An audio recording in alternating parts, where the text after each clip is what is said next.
Hello everyone, as the title says, it has been announced that Charles Chuckie O'Brien passed away. He died last Thursday. O'Brien was an associate and something of a foster son to Teamsters union president Jimmy Hoffa. He was 86 at the time of his passing, and the announcement was made by his stepson, Jack Goldsmith. The death was as a result of an apparent heart attack. He was a supporting character in Martin Scorsese's The Irishman, portrayed by Jesse Plemons. O'Brien had long been dogged with questions and suspicions about his involvement in the disappearance of Jimmy Hoffa.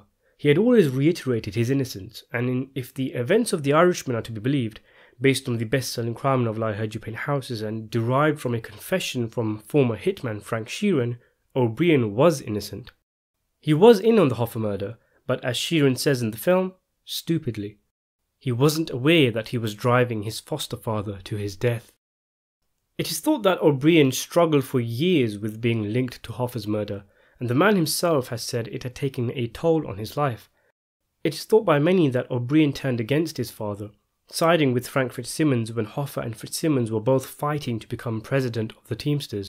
He was the only member of Hoffa's family who kept his job under Fitzsimmons, which does have certain implications, but according to Goldsmith, O'Brien became tragically ensnared between the government's public accusations and pressure and the mob's very different types of private pressure.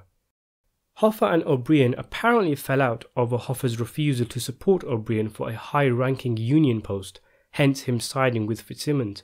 O'Brien was in possession of the car, a maroon Mercury Mark A, that investigators believe Hoffa got into the day he died, and the car belonged to the son of mobster Tony Giacalone, who the Irishman claims was involved in the disappearance of Jimmy Hoffa. O'Brien was apparently stunned that the Hoffa family suspected his involvement in the murder of the Teamsters president, and he moved to Tennessee shortly after the disappearance. O'Brien did actually watch The Irishman before he died, and he did give his thoughts on the film. You can check them out in a video I'll link to at the end of this one, but to summarise, he mentioned wanting to strangle Martin Scorsese and Robert De Niro.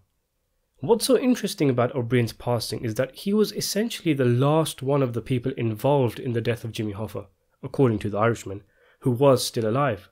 Towards the end of The Irishman, there is a scene where two FBI agents approach Sheeran and ask him to tell what he knows, lamenting the fact that everyone who he could possibly protect is now dead. Salerno, Buffalino, Bruno, Rogano.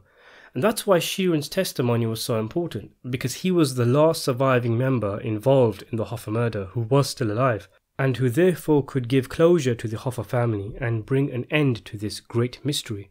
But Chuckie was also still alive, albeit not being as involved in the murder as Triggerman Sheeran, and now he is dead, taking any secrets he did have with him to the grave.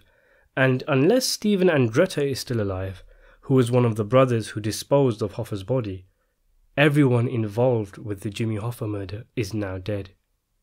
Thanks for watching.